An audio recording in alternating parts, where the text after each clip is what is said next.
Hey, what is going on, guys? XpertFusion here, and welcome to my Telltale The Walking Dead TV adaptation series. This is Season 2, Episode 9, which is titled Scavengers. So, this episode is going to obviously start the second half of Season 2, so we got some pretty exciting stuff coming up. As of right now, what we left off on, I'll just kind of briefly explain what we left off on in the previous episode. So, first things first, the 400 Days crew, they reached Howie's, or whatever you want to call it, Carver's camp, pretty much. They reached there, and they were thinking about, okay, this is probably the safest bet for us. You know, we know there might be some battle going on between them and Roman, but we know Roman's people, they're not very numbered, so we'll be okay if we're on the side of them. We'll just join them, see how it is, and if we don't like it, we'll just leave. So they go, and they're introduced into the community, and that's pretty much ends that storyline there. Of course, the characters that were with Roman, which includes Kenny, Omid, Tavia, and Aaron. Of course, Russell was killed by Carver. Those four, as well as Roman, are taken captive in Carver's van, and they are now heading back to Howie's. And then, of course, Clementine's group left the cabin and were out on the road just traveling, and they're just going in the north direction to just get the hell out of the area. So, this episode begins with a flashback. It's a flashback with Lily. She's running through the woods, and she keeps running. She's really dirty, clearly has been out there for a long time, and day 517 pops up on the screen. Lily is running away from a bunch of walkers. She gets into a porta potty and hides in there. She has one bullet left in her pistol. The walkers start to smell her through the porta potty, and they start knocking on it, and she's freaking out and starts tearing up as she realizes it's over, so she puts the gun in her mouth and gets ready to pull the trigger, but suddenly she hears a van pull up as a bunch of gunshots take out all of the walkers. Lily gets out of the porta potty and sees Carver, Troy, and some others finishing taking out the walkers. Even Pete from Clem's group is there, so we know that those characters were a part of the community at one point. We knew that anyways, but we didn't know to what degree. Carver asks what her name is, and then she says her name, and then he says, "Lily, it's your goddamn lucky day," and then goes back to present. Lily is staring out the window of Carver's van as Carver's convoy continues down the road. Lily asks Carver about Rebecca and their group, and Carver says he'll get those folks back home, and then he'll go back out. He's going to get these folks, like he's going to get the people here, and then he's going to go back out to go get Rebecca and all them, or look for them at least. Lily questions if it's time to stop looking, and then Carver tells Lily to never say that again because she knows what the answer is.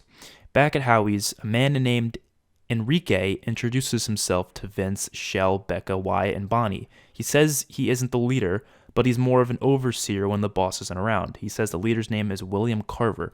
The group all look at each other. Shell asks Enrique that she tells him that they heard of them being in a scuffle with another group, and Enrique responds by saying Carver and his army deal with that outside of the walls, but inside here you are safe. An Asian woman named Irene comes out and also introduces herself and says that she'll be showing them where they can stay. They don't have nice rooms or anything, but they do have like bunk beds and such set up in office rooms. Their room in particular has 8 beds. In the room includes a man with one arm named Reggie. He says, "Finally, some goddamn roommates." The group introduce themselves to Reggie and ask him about this place. Reggie says it's the safest home you'll get for sure. To keep the place running, there's a lot of work that needs to be done. Wyatt quickly asks about the other group and their conflict, and Reggie says the citizens don't really get a full scoop on their external conflicts. Reggie says he's completely fine with that. Reggie says that all of you will be given jobs, and that's what most of your day will consist of. You work, and in return, you have a safe place to live with food and water. The group gets settled in. Back with Clem's group, they continue walking down a pathway in the woods. Luke keeps checking the map and sees it's headed north. Rebecca still gives Clem the side eye as Clem asks Luke what's her problem, and Luke says she still doesn't trust you, but that's fine because the rest of us do. The group find a campsite in the woods. It's like a rave or party was here or something, probably before the apocalypse, we have to assume. They still have like party flyers around and decorations and such. Clem goes over and sees 2 little kids, probably 16 years old, hanging from Christmas lights with gunshots in their head. Luke tells everyone to look around and see what they could find. Rebecca lays down on a bench with Alvin as the others split up and check the area out. Back in Carver's van, the group sit in complete silence as Tavia is still all teary-eyed, but she has stopped the hysterical crying. Aaron tries to talk to Carver's men about making a deal or some sort of compromise, but Troy tells Aaron if he doesn't shut up, he'll slit his throat and toss him out of this damn van. Back at Howie's, after the 400 Days crew gets settled in, they are brought to their first day jobs by Enrique. Enrique says that everyone has rotating jobs on a weekly, sometimes daily basis, and they must work at least 5 hours per day to maintain the ability to stay here and have meals. Enrique first asks if any of them have any medical history, because if any of them do, like medical history meaning working in the medical field, because if any of them do, they'll have that specific job in the infirmary rather than doing the daily tasks.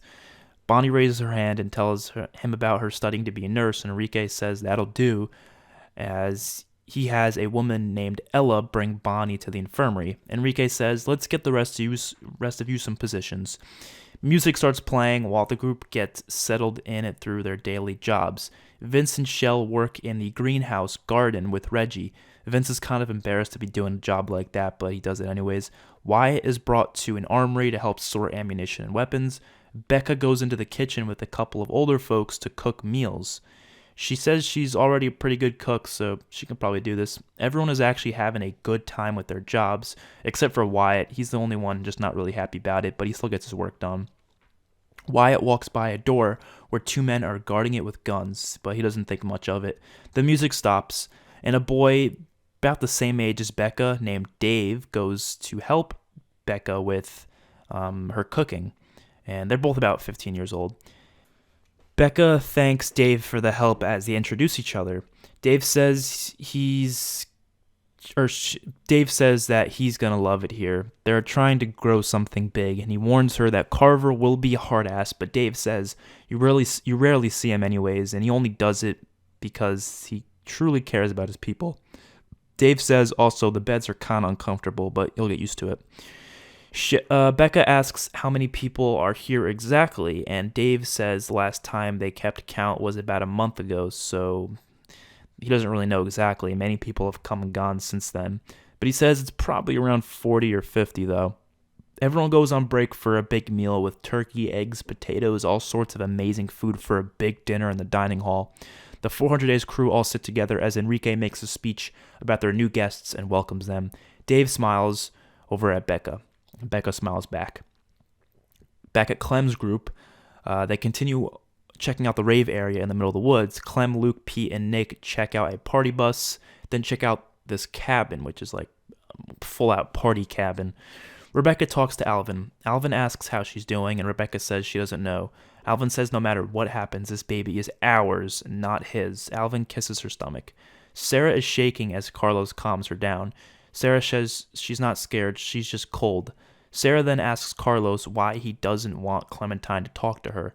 Carlos questions her statement, and then Sarah replies with that she heard him talking to her the other day, and that he said he didn't want Clem talking to her. Sarah says he's always bugged her about making friends, and now that she can have one, why won't you allow it? Carlos doesn't know how to answer it, but he kind of hesitates, but then he says it's because he just needs her to be safe, and if that means avoiding people they aren't sure about, then he's going to do that. In the party cabin, Pete finds a crap ton of supplies. He laughs from a relief of just having so much stuff here. There's food, water, and even some medicine. He tells everyone to come carry some stuff. Clem finds more girly clothes for her since she's been wearing dirty men's clothes ever since episode 2. As Clem is looking at herself in the mirror of the bedroom in the cabin, she is suddenly attacked by a walker from the closet. Clem struggles as she yells for help. She knocks over the bed as Pete runs in and shoots the walker in the head with his crossbow. Pete helps her up, and she says the thing came out of nowhere. She really wasn't expecting that.